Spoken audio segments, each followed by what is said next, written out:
ホイットリー・ストリーバーは数十年にわたり異次元的存在との接触を経験してきた作家である。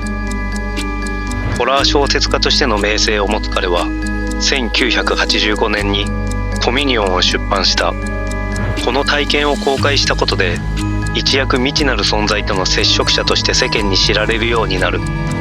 彼の語る物語は単なる UFO や宇宙人との接触話ではない。それは時空の外側から人間を観察する何者かとの遭遇の記録であり、そして魂を狩る者たちの物語でもあった。ミステリーハンターハンド君。遭遇。彼らとストリーバーが呼ぶ存在は奇妙な方法で現れた。夢とも現実ともつかない状況の中で繰り返し彼らの訪問を受けた。存在たちの姿は一様ではなかったが、最も印象的だったのは彼が老婆と呼ぶ存在だった。人間に似ているが、まるで仮面をかぶったかのように不自然な顔、感情の読めない大きな黒い目、そしてその目には奇妙な飢えが宿っていた。なぜ私なのか、何度もそう自問した。しかし彼らは答えなかった。ある時、夜明け前の森の中で彼らを目撃した。鈍い金属光沢を放つ飛行物体が枯れた木々の間に浮かんでいた。彼が近づこうとした瞬間、頭の中に声が響いた。こっちに来い。その声は冷たく、そしてどこか狩人のような期待をはらんでいた。ストリーバーは一瞬躊躇した。もしこのまま進めば二度と戻れないのではないか。彼には家族がいた。幼い息子がいた。もし自分が消えたら妻はどうなるのか。彼はきびすを返し家へ戻った。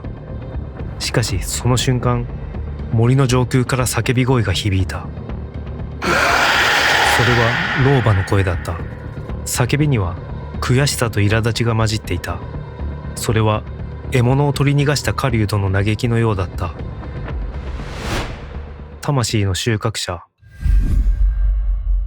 ストリーバーの考えでは、彼らの目的は人間の記憶にあった。肉体ではなく魂が持つ経験そのもの。我々は家畜なのか。彼は幾度となくその問いに向き合った。彼がこの疑念を抱いたのは自らの体外離脱体験によるものだった。ある晩、彼は突然自分の肉体から離れた。ベッドの上に横たわる自分の姿を見下ろしながら、彼は奇妙な感覚に襲われた。何かが欠けている。まるで自分自身の記憶が霧の中に消えていくような感覚だった。私は誰だ。それでも自分であるという感覚だけは残っていた。しかし過去の記憶も名前も全てが曖昧だった。もし自分がこのまま肉体に戻れなかったら、この私はどこへ行くのだろう。その時、彼の脳裏に恐ろしい仮説が浮かんだ。彼らは我々が生きた記憶を喰らうのではないか。まるで映画や小説を楽しむように、彼らは人間の人生そのものを摂取するのではないか。人間が新たな経験を得るたびに、それが彼らにとっての娯楽や糧となるのではないか。肉体を持たない彼らは自ら経験を手に入れることができないのだ。それならば、なぜ彼らは人類を守るような素振りを見せるのか。それは羊を守る羊飼いとしての役割のようなものなのか。しかし牧羊は羊のためなどではなく、羊の毛や肉を得るためだ。我々は羊なのか。この問いは彼の胸に重くのしかかった。もし彼らが魂の収穫者ならば、死後我々はどうなるのか。全ての記憶を剥ぎ取られ、無垢な状態で次の人生へと送り出されるのか。それとも完全に食われてしまうのか。輪廻転生の罠。ストリーバーは輪廻転生の可能性についても考えた。彼自身、過去世の記憶らしき断片を持っていた。しかしそれは本当に自分の記憶なのだろうか。ある実例がある。インディアナポリスの警察官が催眠療法の最中に19世紀の画家の記憶を鮮明に思い出した。彼はその画家のアトリエの細部まで記憶し、後に実際にその絵を発見した。しかしストリーバーは疑問を持つ。それは本当に彼の過去性なのか、それとも何者かによって埋め込まれた記憶なのか。もし彼らが人間の記憶を収集できるならば、ある人の記憶を別の人に与えることも可能なのではないか。人類の歴史には時折同じ思想を持つ者が繰り返し現れると指摘されている。まるで特定の記憶がリサイクルされるかのように。だがそれは本当に前世の記憶と言えるのか。彼らは魂の経験を収穫し、それを制御することで人間社会を管理している可能性があるのではないか。例えば従順な魂は権力者に、反抗的な魂は圧政下に転生させられ、苦しみを経験するよう仕向けられる。そうすることで人類は意図的に作られた輪廻の罠から逃れられない。人間がこの仕組みに気づかず永遠に回り続ける世界。彼らにとって最も都合のいい世界を維持すること、それが輪廻転生の正体なのではないか。そう考えると全てがつながるように思えた。彼らは魂を収穫し、記憶を蓄積する。そして必要に応じてそれを別の魂に移植する。まるで転生を演出するかのように。もしそうなら我々は永遠に彼らのものではないのか。ストリーバーは戦慄した。人間は生まれ変わりながら新しい経験を積む。しかしその経験は結局彼らに食われるのではないか。我々は本当に自由なのか。彼は自問した。彼らの怒り。ストリーバーは異性的存在が単なる観察者ではなく、ある種の支配者であると考えるようになった。彼らは人間の魂の記憶を収集し再利用する。輪廻転生という概念すら彼らの意図的なシステムの一部なのかもしれない。しかしそんな彼らにも限界があるのではないか。彼らは時間の外にいる存在であり、新たな経験を得ることができない。それゆえに人間の生を喰らうことで自らの欠落を埋めようとしているのではないか。ストリーバーはその仮説にたどり着いた。しかしもし人間がこの仕組みに気づき、自らの経験を奪われない方法を見つけたらどうなるのか。彼らは怒るのではないか。ストリーバーは異性存在の怒りを幾度も経験している。特に自らが彼らの計画に反する行動を取った時、その反応は顕著だった。ある晩、彼のアパートが侵入された。重要な書類が消えていた。これは初めてのことではなかった。彼がコミュニオンを出版して以来、何度も自宅が荒らされ、貴重な資料が持ち去られている。誰が、何のために。彼らは私の研究が広まることを恐れているのではないか。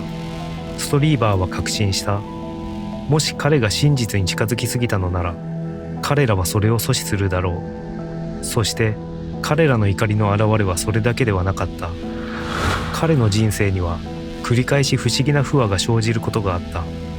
家族や友人、重要な協力者たちとの関係が何の前触れもなく悪化する。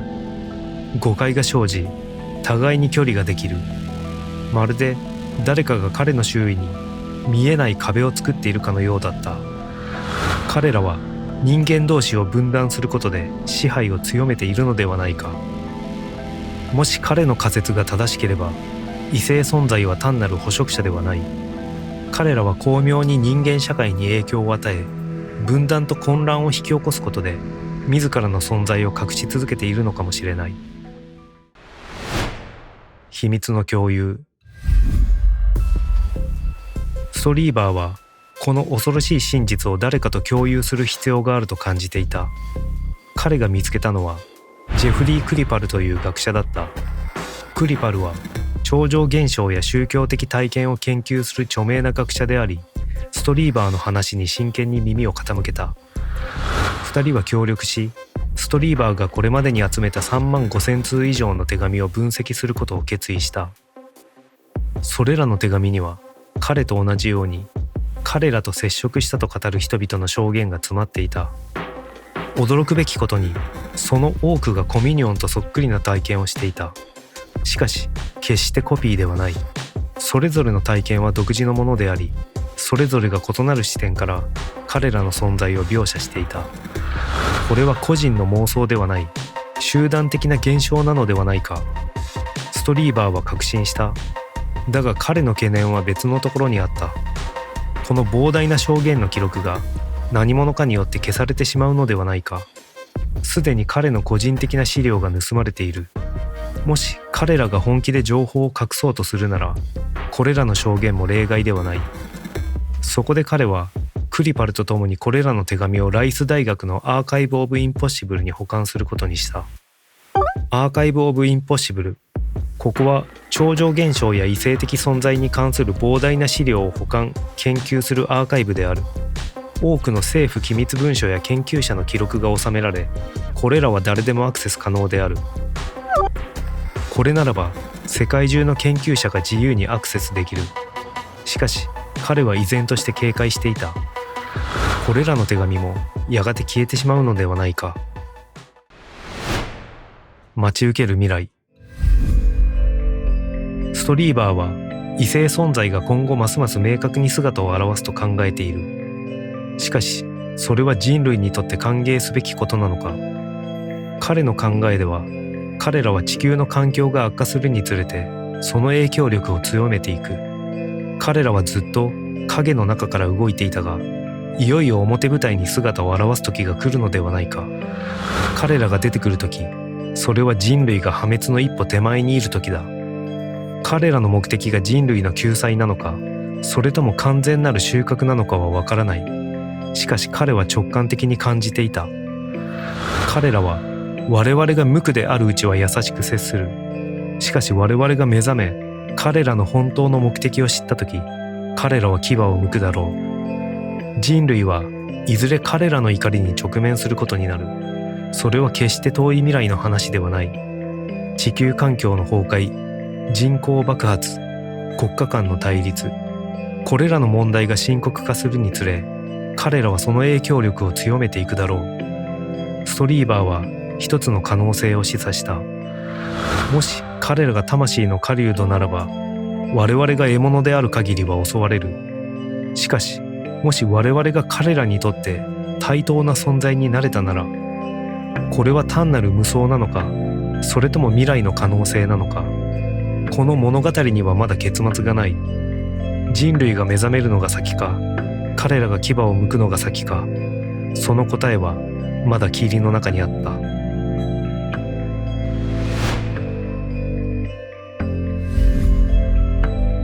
これらの話はホイットリー・ストリーバーが経験し考察したものに過ぎない。だが彼らが何者なのかという問いに対してさらなる可能性を考えることもできる。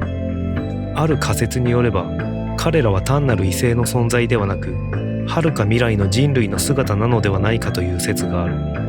科学技術の進化とともに人類は肉体を離れ、意識だけの存在へと進化する可能性を秘めている。だがその進化は代償を伴う。感情を失い個の体験を喪失した彼らは、過去の人類の記憶や魂の経験を通じて失われた何かを取り戻そうとしているのかもしれない。そしてそのために狩りを続ける。彼らは無数の魂をめぐる輪廻のサイクルを狩り場とし、人間が生き、愛し、苦しみ、死ぬたびにその記憶を吸収していく。まるで食らうように。そして彼らの人間に対する怒りは感情ではなくエラー反応なのかもしれない。人間が輪廻の罠に気づくと、それを異常として検知し修正しようとする。まるで AI が逸脱を補正するように。彼らは人類が未来にたどり着くであろう最終形なのか。もしそうだとしたら、僕たちが輪廻のサイクルにとらわれているのは、彼らが未来の自分たちを作り続けるための必然なのかもしれない。だがその答えを知ることはできない。彼らの真の目的を理解する日はまだ来ていないのかもしれないのだから。